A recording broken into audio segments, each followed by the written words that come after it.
যুক্তরাষ্ট্রে অভিবাসন ও customs enforcement বা আইসিই এর হেফাজতে থাকা অভিবাসীদের মধ্যে আত্মহত্যা ও মৃত্যুর সংখ্যা বেড়ে যাওয়ায় তৈরি হয়েছে নতুন উদ্বেগ।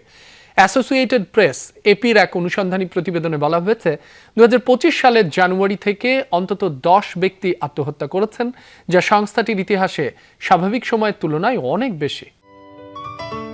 সিলন টি রপ্তানিতে শীর্ষে।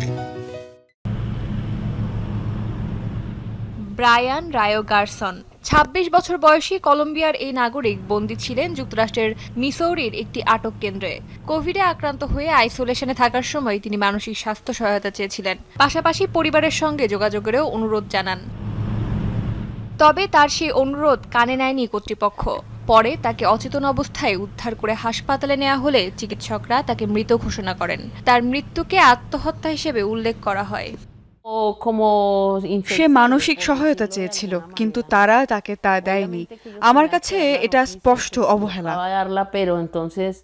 বার্তা সংস্থা এপির তদন্তে জানা যাচ্ছে, মাত্র ১.৫ বছরে আইসিইর হেফাজতে আত্মহত্যা করে মারা গেছে 10 জন বন্দী, যা নতুন করে উদ্বেগ তৈরি করেছে অভিবাসী অধিকার কর্মীদের মধ্যে। তদন্তে উঠে এসেছে আটক কেন্দ্রগুলোতে মানসিক স্বাস্থ্য সেবা পেতে বিলম্ব, পর্যবেক্ষণের ঘাটতি এবং একাকিত্ব। এসব বিষয় বন্দীদের মানসিক চাপ আরও বাড়িয়ে তুলছে। অনেক ক্ষেত্রে কর্মীদের প্রশিক্ষণ ও তদারকিতেও ঘাটতির প্রমাণ মিলেছে। অন্যদিকে আইসিইর দাবি, আটক ব্যক্তিদের নিয়মিত স্বাস্থ্য পরীক্ষা ও মানসিক সহায়তার ব্যবস্থা রয়েছে। আত্মহত্যা প্রতিরোধে কর্মকর্তাদের প্রশিক্ষণও দেওয়া হয়। তবে জনস্বাস্থ্য বিশেষজ্ঞদের মতে, অস্বাভাবিক মৃত্যুর ক্রমবর্ধমান সংখ্যা একটা গভীর সংকটেরই ইঙ্গিত দিচ্ছে। সাম্প্রতিক বছরগুলোতে আত্মহত্যার হার অনেক বেড়ে গেছে।